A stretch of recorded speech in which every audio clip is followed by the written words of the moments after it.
আনোয়ার আজিম একটা জনপ্রিয় লোক এই এলাকায়। তার ব্যক্তিগত জীবনে সে কি ব্যবসা করতো না করতো এইটা কিন্তু আমরা জানি না, কিন্তু তার জনপ্রিয়তা দেখেই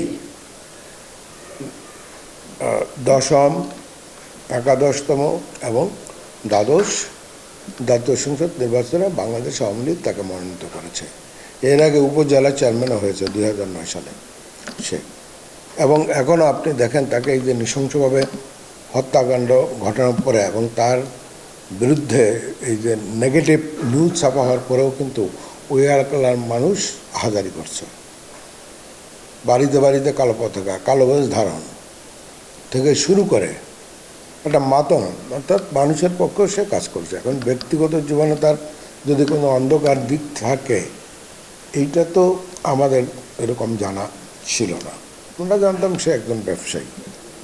তার মানে এই অন্য কোনো ব্যবসা করে এটা পত্রিকায় যে রিপোর্টিং এটা যদি হয়ে থাকে সে ব্যাপারে আমাদের কোনো নেই। সুতরাং একটা জনপ্রিয় লোক হিসাবেই তাকে বাংলাদেশ আওয়ামী লীগ তাকে মনোনয়ন দিয়েছে। এটা আমাদের পার্টির সাধারণ সম্পাদক জনাব ওবায়দুল কাদের যথার্থই বলেছেন।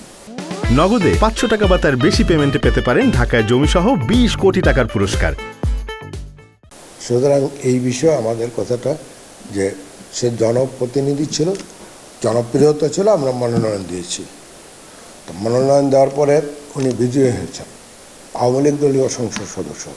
যে কোনো হত্যাকাণ্ডের বিচার হওয়া দরকার, তাই না? আমরা এই হত্যাকাণ্ডেরও বিচার চাই, বিচার হোক, সেটা সরকার করবে। কিন্তু যেভাবে নৃশংসভাবে হত্যা করা হয়েছে, সমস্ত শরীরটাকে, বডিটাকে ডিকম্পোজ করা হয়ে গেছে, হাড্ডি থেকে মাংস, যেটা পত্রিকার নিউজ থেকে আমি বলছি, মাংস ছড়াই দিয়েছে। এ তো নৃশংসতা, তাই না? এটা খারাপ ব্যবসায় ইনভলভ থাকলেও যিনি করেছেন বা যারা করেছেন এটা তো নৃশংসতা না, তারাও তো একই পথের প্রতীক। সুতরাং যে কোনো হত্যাকাণ্ডের বিচার হবে, এটা স্বাভাবিক। আর তার এই অপকর্ম বা যদি এগুলো সত্যিই হয়ে থাকে তাহলে তো এটা আওয়ামী লীগ সেটাকে গ্রহণ করতো না।